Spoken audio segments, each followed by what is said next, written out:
জীবিত মানুষগুলো ভিডিওর মাধ্যমে মেরে ফেলান। আসসালামু আলাইকুম, আশা করি সকলেই ভালো আছেন। আমিও ভালো আছি, আপনাদের দোয়া এবং ভালোবাসা। আমি আছি আপনাদের মাঝে অসময় বাতাসা টেলিভিশন থেকে এমডি বাইজিৎ শিকদার। আমরা এমন একজন মানুষের কাছে যাব যিনি কিনা বাংলাদেশের এক সুনামধন্য টিকটকার। চলুন তার কাছে যাওয়া যাক। এই যে ভাই, এদিকে তাকান। ওয়ালাইকুম সালাম। ইয়া আলাল কবর, আমি ভালো আছি, আপনি ভালো আছেন? আপনার সালাম দিচ্ছে কে? সালাম না দিলে আমি বুঝতে যাই আপনি মাতাল রাইছেন না।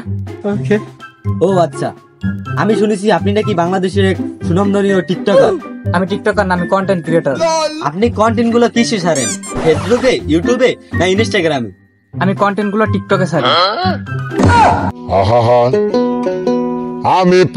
আচ্ছা, তাহলে আপনি কিরকম কন্টেন্ট তৈরি করেন?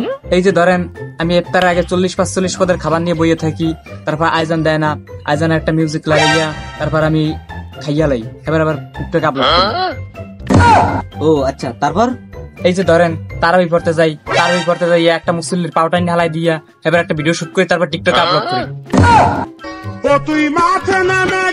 ও আর আর কোন টাইপের ভিডিও আপলোড করেন আপনি টিকটকে? এই যে ধরেন, তারাবি 8 টাকা করে মসজিদ থেকে বাইরে বন্ধু বান্ধব লইয়ে ডাব করতে যাই, ডাব পারে ডাব খাইয়া ভিডিও একটা শুট বানাইয়া তারপর টিকটকে আপলোড করি। ও তারপর আর কোন টাইপের ভিডিও আপলোড করেন আপনি?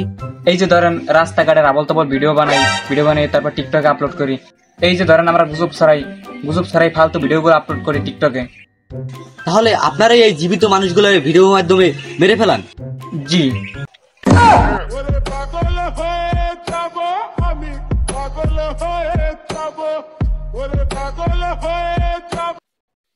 পাখি ভাই কই যান? আমার ইন্টারভিউ হয়ে গেছে, আমার আরো অনেক কিছু বলার আছে ভাই। জি, আপনার কি বলার আছে এখানে? এখনো অনেক কিছু বলার আছে আমার। আপনি তো যা বলার বলেই দিয়েছেন, আর কি বলবেন? আমাদের এই ভিডিও থেকে যেন মানুষ অনেক কিছু শিখতে পারে, তারপর শিক্ষা এরকম ভিডিও বানাই যেন টিকটকে আপলোড করতে পারে, এগুলো বলার আছে আমার।